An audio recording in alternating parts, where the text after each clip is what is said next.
বিষয়। তুমি যদি কৃষ্ণ বলতে দাও সরাসরি তাহলে কৃষ্ণ পাবে না, কৃষ্ণ মিলবে না। আগে আশ্রয় তারপর বিষয়। কৃষ্ণ হলেন রস। উপনিষদে বলেছে রস হবায়ন আনন্দালোকধি ভবতি, রস হবায়ন আনন্দালোকধি ভবতি সরস বৈশ। তিনি হচ্ছে রসের ঠাকুর, রসের দেবতা। হরিবল, গৌর হরিবল। যেমন পিতামাতা সন্তানকে কোলে নিয়ে আদর করছে, তাহলে রসটা তৈরি হচ্ছে কোথায়? পিতামাতার অন্তর যাচ্ছে কোথায়? সন্তান। তাহলে পিতামাতা হচ্ছে রসের আশ্রয়, সন্তান হলে রসের বিষয়। কারণ রাধারানী গোবিন্দকে ভালোবাসছে, গোবিন্দকে সেবা করে, পূজা করে, তাহলে রাধারানীর অন্তরে রসটা তৈরি হচ্ছে, যাচ্ছে কোথায়? কৃষ্ণ। তাই কৃষ্ণ হচ্ছে রসের বিষয়, রাধারানী হচ্ছে রসের আশ্রয়। হ্যাঁ, তা সেই রাধা কৃষ্ণের তো মিলিত কোন গৌরাঙ্গ হয়ে এসেছে। এখন যদি গৌরাঙ্গের চরণ আমরা আশ্রয় করি তাহলে আলাদা করে আর রাধা কৃষ্ণ ভরবার দরকার কি আসে? গৌরী তো রাধা কৃষ্ণ। কালকে বলেছি কুড়িখানা শাস্ত্রের প্রমাণ আছে, গৌরী গৌরাঙ্গই হচ্ছেন রাধা কৃষ্ণ মিলিত করে। গৌরাঙ্গ তাহলে গৌরাঙ্গের চরণ আশ্রয় করলে আলাদা করে রাধা কৃষ্ণ ভরবার দরকার নেই, গৌরাঙ্গ। কিন্তু মজার ব্যাপার হচ্ছে সরাসরি তুমি গৌরকে আশ্রয় করতে পারবে না। গৌরাঙ্গের চরণ যদি সেবা করবার স্বাদ থাকে, ইচ্ছা থাকে, তাহলে আগে নিতাইয়ের চরণ আশ্রয় করতে হবে। নিতাই হলেন রসের আশ্রয়, গৌরাঙ্গ হলেন বিষয়। যে পাত্রে রসটা থাকে সেই পাত্রটা হচ্ছে রসের আশ্রয়, রসটা হচ্ছে বিষয়। পাত্র যদি তোমার ঠিক না হয় তাহলে রস আস্বাদন হবে না, তাই না? পাত্র যদি ঠিক না হয় পরিবার হয়ে যাবে। এক ভাগবত হচ্ছে বড় ভাগবত শাস্ত্র, আরেকটি ভাগবত হচ্ছে ভক্ত ভক্তি রস পাত্র, ভক্তি রসের স্থায়ী আধার। দুই ভাগবত দ্বারা দিয়া ভক্তি রস, তাহার হৃদয় তাহার প্রেমে হয় বস। দেখো, তাহলে আগে নিতাইকে আশ্রয় না করলে গৌরে পাবে না। পরিবর্তন হরিনাম দিয়ে জগৎ মাতা দে আমার দেখতে পাই, হরিনাম দিয়ে জগৎ মাতা দে আমার দেখতে পাই, হরিনাম দিয়ে জগৎ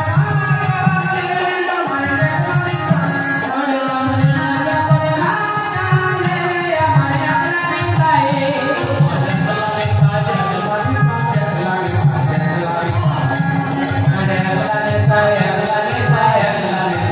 দেখতে পাই,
অবশ্যই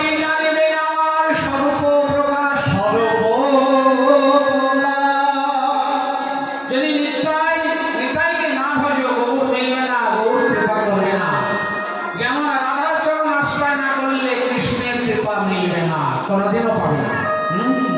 কোটি নাম করে যদি হরি নাম সংকীর্তন, তথাপিও না পাবে রোগের তাই শ্রীকৃষ্ণ নিজে বলছেন, আমি কৃতদাস, আমি রায় কিশোরীর দাস।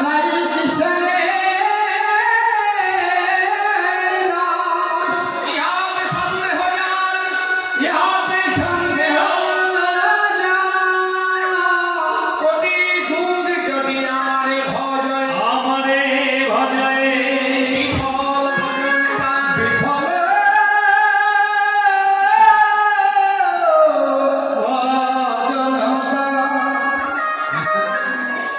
তাহলে কৃষ্ণ কৃষ্ণ বলে ডাকলে কৃষ্ণ পাওয়া যাবে না,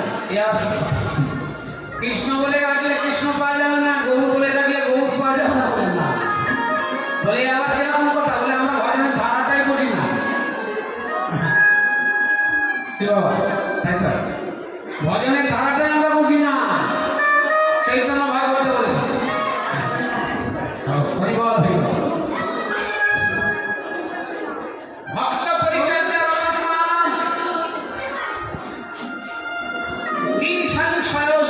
ভক্তা পরিচর্যা রতমানম, কি বলছে দেখো, নিঃসংশয়স্ত,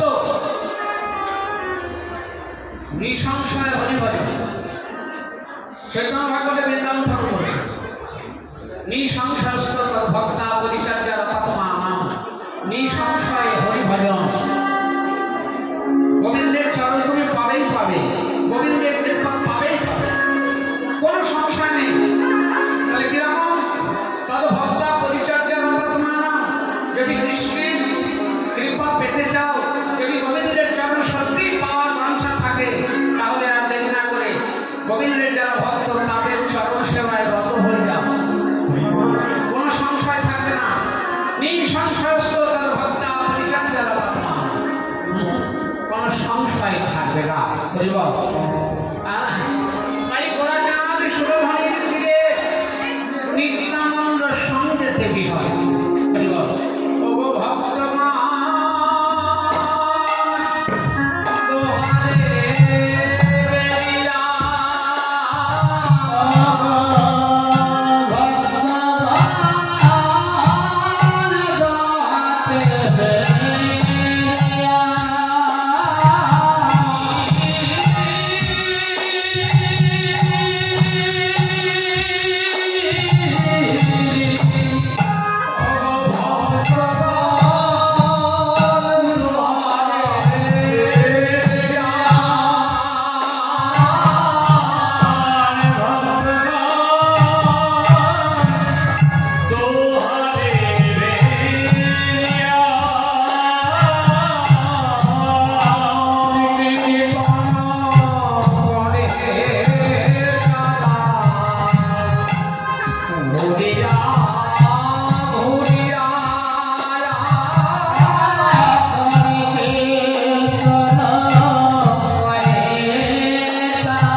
সকলকেই করা উচিত। সবসময় ততটা যদি না পাওয়া যায় কি করা যাবে? তাহলে 10-5 মিলি তাদেরকে বসিয়া সংকীর্তন কর সবে হাতে তালি দিয়া। হাতে তালি দিন, নৃত্য করুন, নাচ করুন, হাঁটুর ব্যথা থাকবে না। হাঁটুর ব্যথা, কোমরে ব্যথা থাকবে না। ওই মঠের সাধুদের কোমরেও ব্যথা নেই, হাঁটুর ব্যথা নেই, তারা নিয়ম করে 3 মাস পরিক্রমা করে। আর আমার একটু সংকীর্তনে হাতে তালিও দিতে পারে না, ব্যথা। ওই যে আকুপেশার নাকি বলে না, এখানে টিকলে রোগ সারে, ওখানে টিকলে রোগ সারে।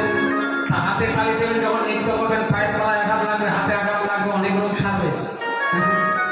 তাই 10-5 মিলি গাড়িতে বসিয়া সংকীর্তন করো সবে হাতে তালি। অনর্থে নাশ হবে, অনেক অনর্থ। অনর্থ কাকে বলে? যে কর্মে গোবিন্দ সন্তুষ্ট হয় না, যে কর্মে সমাজের কোনো কাজে লাগে না, সেগুলো অনর্থ। যে কর্ম করলে ভক্তি নষ্ট হয়, ভক্তি আসে না, ভক্তি আসবার পথে বাধা সৃষ্টি হয়। আমরা আমাদের জীবনে অনেক কাজ করি, কত শুভ কাজ করি, অশুভ কাজ করি, তাই না? এই শুভ কাজগুলো অনেক সময় বিষ্ণু ভক্তি আসবার পথে বাধা সৃষ্টি হয়, কারণ শৈতান চৈতানিতে আসে। হরিবল হরিবল। কৃষ্ণ ভক্তির বাধক হয় যত শুভ কর্ম,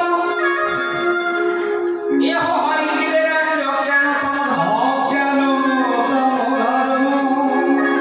কৃষ্ণ ভক্তির বাধক যত শুভ কর্ম। কৃষ্ণ ভক্তি আমার কাছে আসবে তো, তা বাধা সৃষ্টি করে। শুভ মানে অশুভ কর্মগুলো হয় বাধা সৃষ্টি করে, কিন্তু শুভ কর্মটা বাধা সৃষ্টি করে। এই যেমন আমি বসে বসে হরিনাম শুনছি, কি হরিনাম আমি বাড়িতে হরিনাম যোগ্য করছি, কি আমি হরিনাম গাইছি, হরিবল বলে এই শুভ কর্মটাও তোমার ভক্তি আসবার পথে বাধা সৃষ্টি করবে যদি তোমার মধ্যে আমি অহংকার থাকে। আমি করছি, এই অহংকার যদি থাকে তাহলে এই শুভ কাজটাও অশুভ হয়ে যাবে, অনর্থ হয়ে যাবে। তাই কৃষ্ণ ভক্তির বাধক যত শুভ কর্ম, এহ হয় জীবের এক অজ্ঞানতম ধর্ম। অজ্ঞান তমের নাম কহিয়ে কৈত। অজ্ঞান তমের নাম কি? কৈত। কেন কি? না ধর্ম অর্থ কাম মোক্ষ বাঞ্ছা বিষয়।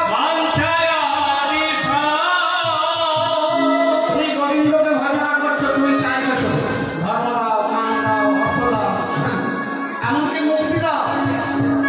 তার মধ্যে মুক্তি বাঞ্ছা কৈত প্রধান। যাহা হইতে কৃষ্ণ ভক্তি হয় অন্তর্ধান।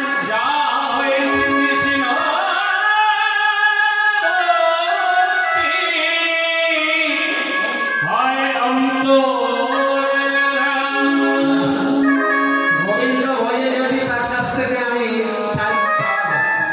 মুক্তি দাও, অর্থ দাও, তাহলে কি হয়? হরিবল।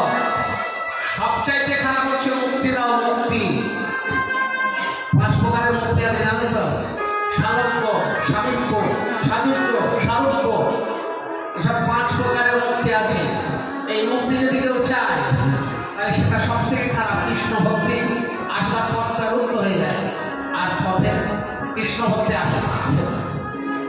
মূল উদ্দেশ্য হচ্ছে কৃষ্ণ ভক্তি যাতে আসে, কৃষ্ণ প্রেম যাতে আসে, তাই না? হরিনাম করবার মূল ফলটা কি?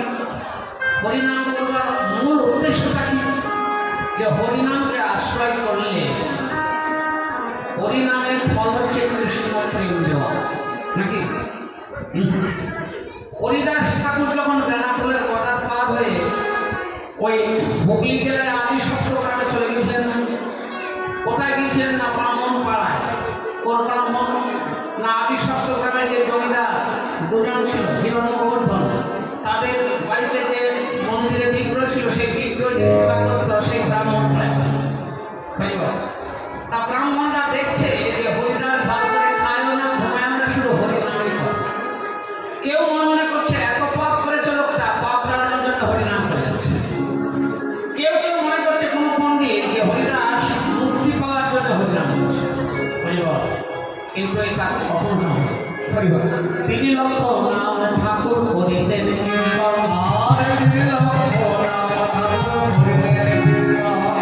নামের মহিমা লুকাইলেন লোক পণ্ডিতের ভবন। নামের মহিমা লুকাইলেন লোক পণ্ডিতের ভবন।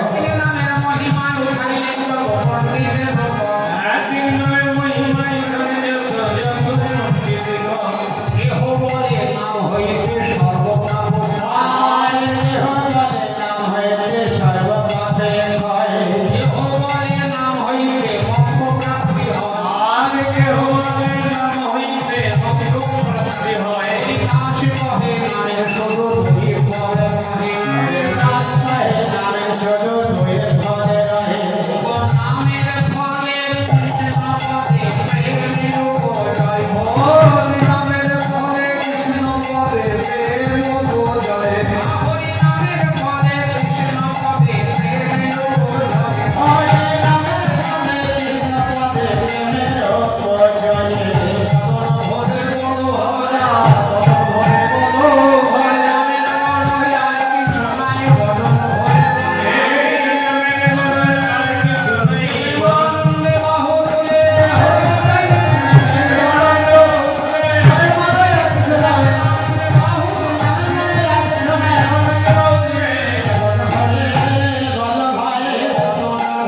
বলো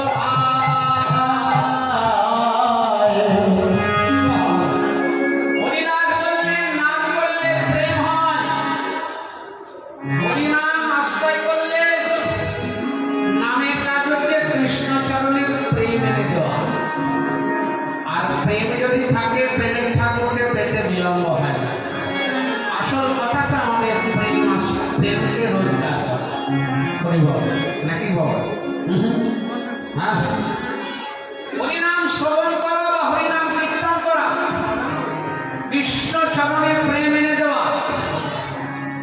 কিন্তু আমরা তো কম করছি না বাবা, কম করছি।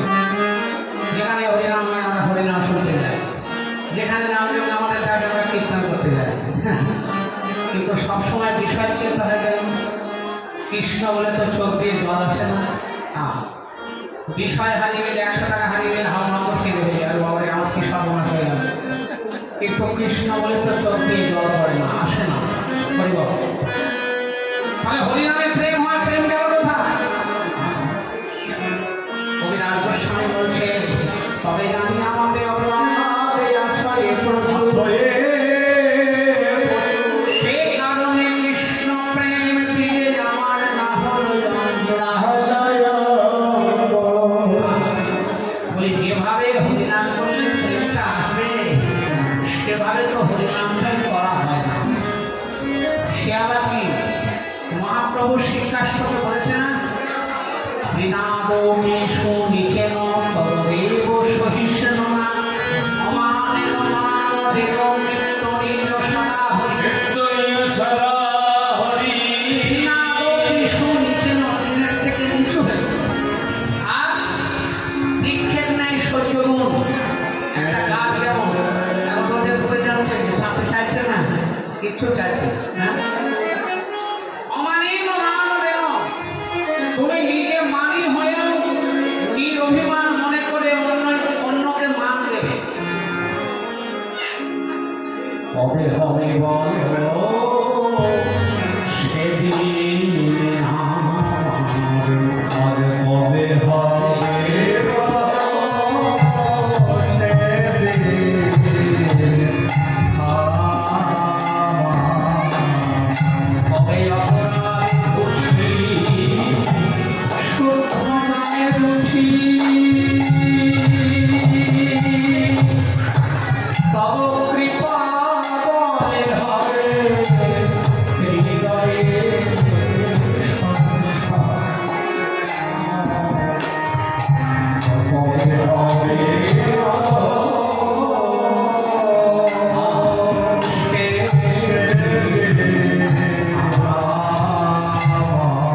Amen.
জগৎ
হরিনামের আগে পাপ চলে যাবে, হরিনাম করবার আগে নামাভাস ভগবান শ্রীহরির নাম উচ্চারণ তা যেভাবেই করো, যদি তোমার ছেলেগুলোকেও ডাকো তাহলেও কাজ হবে, আবাস হবে না?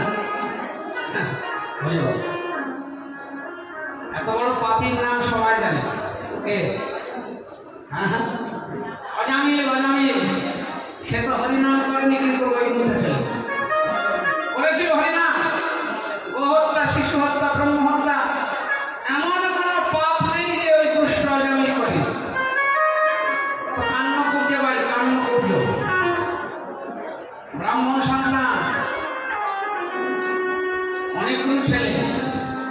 শেষকালে এক দুষ্টামারি সংসার অজামিলের এই গতি। এক সাধু বলেছিল অজামিলের স্ত্রীকে যে তোমার গর্ভে এই সন্তানটা আছে না, ওর নাম যদি নারায়ণ রাখে। ভিক্ষা করতে যায় না, হরে কৃষ্ণ। অজামিল বাড়ি নেই, বলছে হরে কৃষ্ণ করবে, তুমি জানো না এটা কার বাড়ি? বলছে জানি। ওমা আমি ভিক্ষা করতে আসিনি, আমার ভিক্ষা দেওয়া হবে, তোমার গর্ভে যে সন্তানটি আছে যদি না জানতাম। বলো আপনি শিগগির চলে যান, আমি দেখবো। তাই শেষ সন্তানটি প্রসব হলে অজামিলের স্ত্রী তার নাম রেখেছিল নারায়ণ। অজামিলের যখন মুহূর্ত সময়, যখন জমদূত দেশে অজামিলকে বাঁধছে, তাদের এই ভয়ঙ্কর চেহারা, কেউ মূর্তিমাতার চেহারা দেখে অজামিল জমদূতের ভয় নেই, নারায়ণ নারায়ণ ছেলে যাচ্ছে, খুব ভালোবাসা ছেলে। নারায়ণ চারটে অক্ষর, তা চারটে অক্ষর কি করলেন না, বৈকুণ্ঠ থেকে নারায়ণ 4 জনকে পাবে, যাও অজামিলকে নিয়ে এসো। ওরা ডাকছে, তো বলছে তোমায় তো ডাকছে না। বলছে না ডাকুকে, আমি যেখানটায় থাকি জায়গাটার নাম বৈকুণ্ঠ, তাহলে আমার নাম করলেই ফল দেওয়া উচিত। আমার নাম করলে আমাকে না ডেকেও যদি কেউ আমার নাম করে ফলটা দিয়ে দেওয়া উচিত। আমার কোনো কুণ্ঠতা থাকা উচিত নয়, কারণ থাকি বৈকুণ্ঠে। তাই 4 জনকে পাঠিয়ে, চার জনকে পাঠিয়ে দিলে যাও অজামিলকে নিয়ে এসো।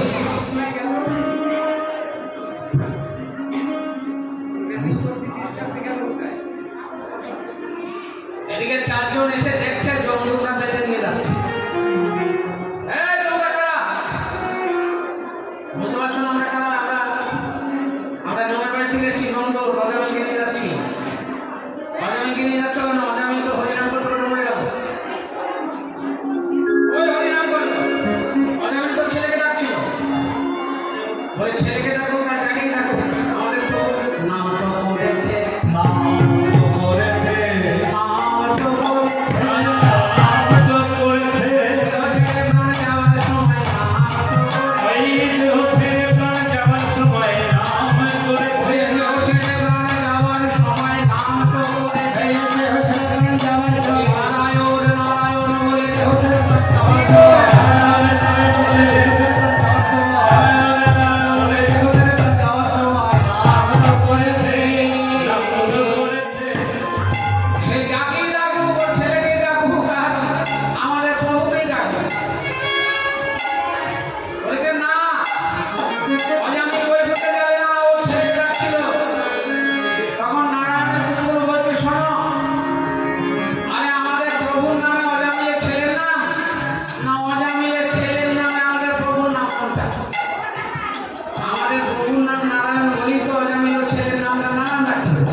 শেষকালে যখন দেহ থেকে প্রাণটা চলে যাবে না, তখন মনে যদি কৃষ্ণ চরণ না ভাবনা চিন্তা করে, তখন জিহ্বায় যদি কৃষ্ণ না বলে, সারা জীবন কৃষ্ণ ভজেও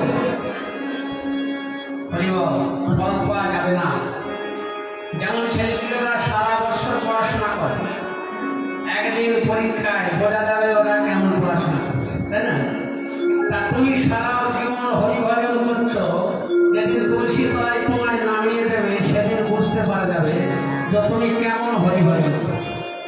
তোমার জিহ্বা হরি বলছে কিনা, তোমার মন কৃষ্ণের চরণ চিন্তা করছে কিনা, নাকি? হ্যাঁ, এই জন্য অভ্যাস করতে হবে, অভ্যাস। ওই যে নাম করা না, অভ্যাস। অন্য মনস্ক থাকলেও দেখবেন অভ্যাসে বসে জিউ ভাই হরি নাম হচ্ছে, দেখবেন এই অভ্যাসটা করার দরকার, নাহলে হবে না। অভ্যাস না করলে হবে না। এই জন্যে খুব পুরোনো একটা শাস্ত্রে বলেছে, পুরাণে, ভগবান চেনা যায় চরণে, আর ভক্ত চেনা যায় মরণে। ভগবান চেনা যাবে চরণে।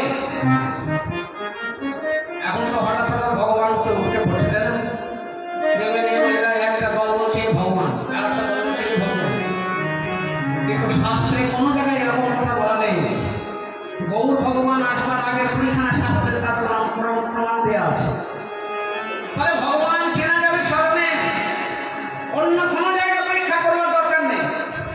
ভগবানের চরণের চিহ্নটা পরীক্ষা করলে বলে ঊনবিংশটি চিহ্ন আছে ভগবানের চরণে, 19খানা চিহ্ন আছে।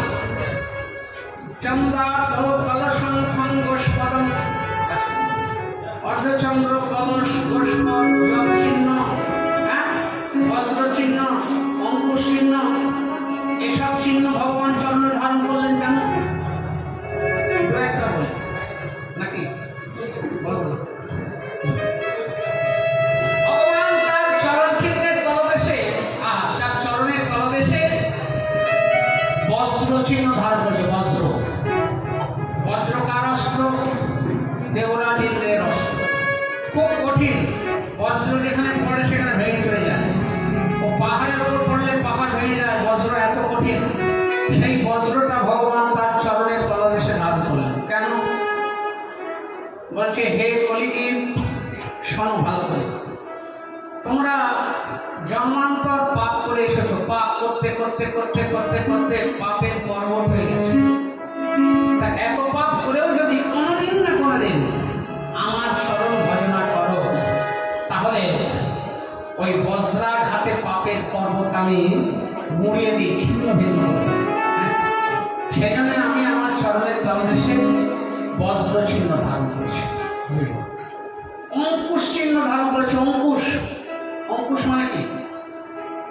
হ্যাঁ, অঙ্কুশ মানে হচ্ছে ওই ইংরেজিতে বলে পিন, পিন বলে না, যে হাতি চালায় যে মাও, যেমন ছোট একটা লাঠি থাকে, আর এই লাঠির আগা একটা ছোট্ট আলপিনের মতো মোটা থাকে। অত বড় হাতি তো ওইটুকুনি মাও ওকে ইয়ে করতে পারে না। ওই আলপিন যেই হাতি ঢুকিয়ে দেয় না, হ্যাঁ, অত বড় হাতি এইটুকুনি সূচের মতন ওই লাঠির মাথা দেওয়া আছে, যেন ঢুকিয়ে দেয় হাতি লাফে। হ্যাঁ, ভগবান বলছে, আমিও আমার চরণের তলদেশে অঙ্কুশ চিহ্ন ধারণ করছি। অঙ্কুশ চিহ্ন কেন ধারণ করলে?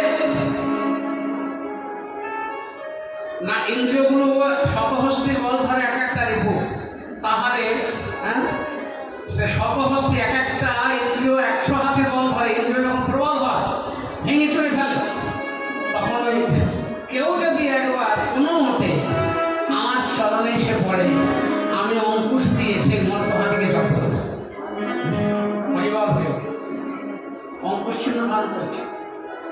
পরিবার হইব এইরকম ভগবান তার চরণের তলদেশে ঊনবিংশটি চিহ্ন ধারণ করেছেন। ঊনবিংশটি চিহ্ন। ধ্বজ মানে পতাকা, ধর্মের ধ্বজা বলে পতাকা।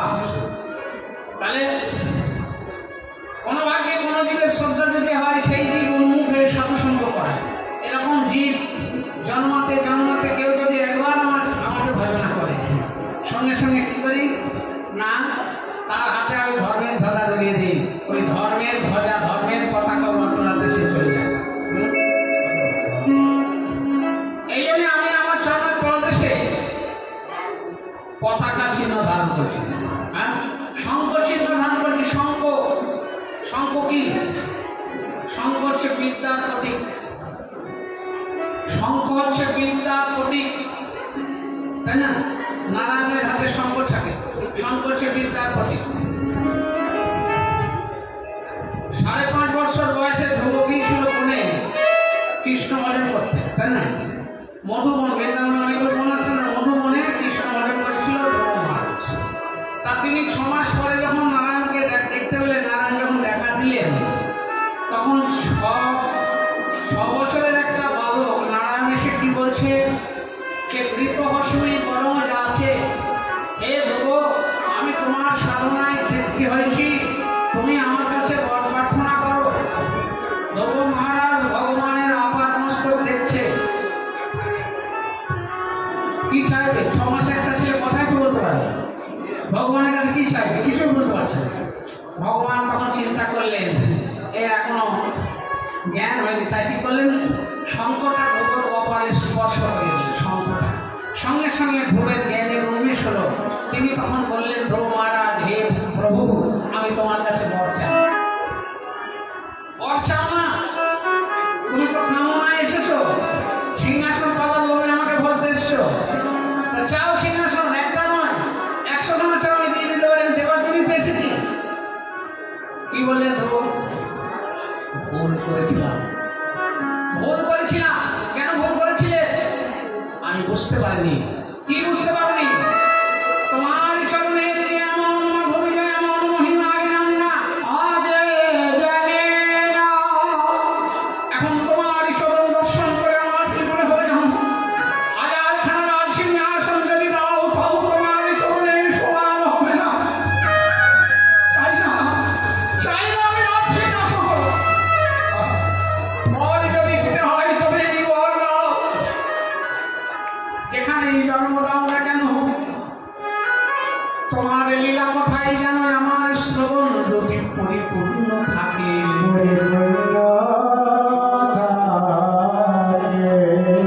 যেখানেই জন্ম হয়, কেন কৃষ্ণের কথা থেকে বঞ্চিত করো না, তোমার কথা থেকে যেন বঞ্চিত না হয়। আর আমার মন ভ্রমর যেন তোমার চরণে বসে বসে তোমার চরণ পদ্মের যে ভক্তি লক্ষণ আপনার অনুভব, সেটি যেন পালন করতে পারে। আমার মন যেন তোমার চরণে দেওয়া থাকে। প্রভু, আর আমি কিছু চাই না। কাঁচ কোড়াতে কোড়াতে কেউ যদি 1 খণ্ড কাঞ্চন পায়,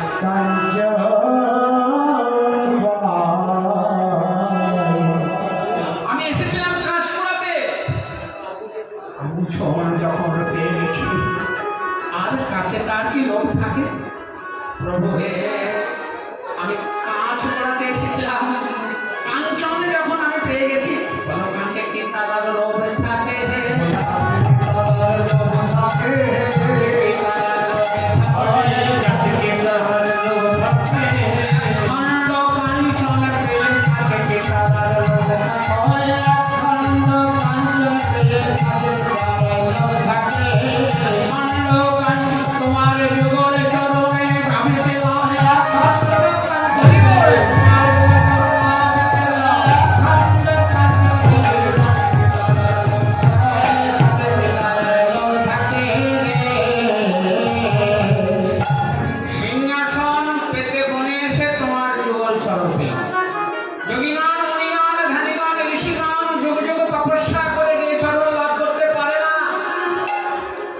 সেটা আমি পেয়েছি।